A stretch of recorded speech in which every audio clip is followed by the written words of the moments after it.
Evan, ano-ano daw ba yung mga krisis na sinasabi nilang bigong matugunan ng Marcos administration?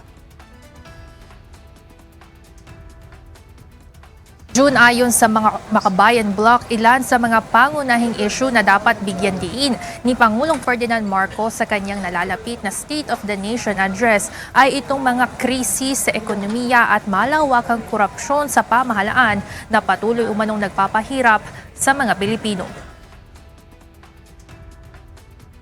Ilang araw bago ang State of the Nation address ng Pangulo, mahaba na ang listahan ng Makabayan lawmakers sa gustong ipasingil kay Pangulong Ferdinand Marcos Jr. Ayon kay ACT Teachers Party List Representative Antonio Tino, pinakamalaking issue na hindi dapat makalimutan ay ang mismong naungkat ng Pangulo sa kanyang SONA noong 2025 na flood control scandal.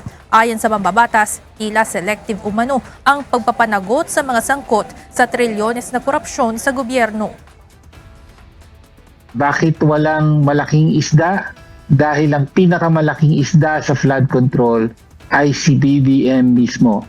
No, at hindi magkakaroon ng ganap na pagpapanagot habang hindi iniimbestigahan at pinapanagot si Pangulong Marcos mismo.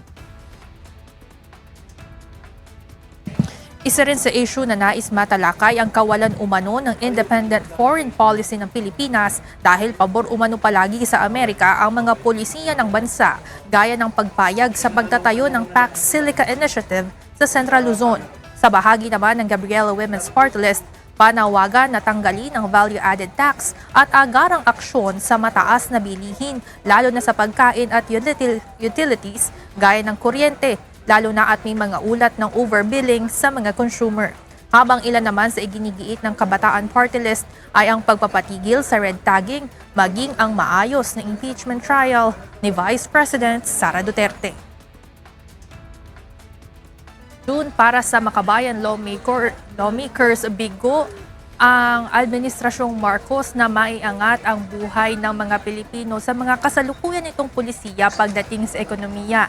Sa darating na Lunes, July 27 ay isasagawa na itong ikalimang State of the Nation address ni Pangulong Ferdinand Marcos Jr. at una na nga nasabi ng Malacanang na gagawin itong simple ngunit dignified.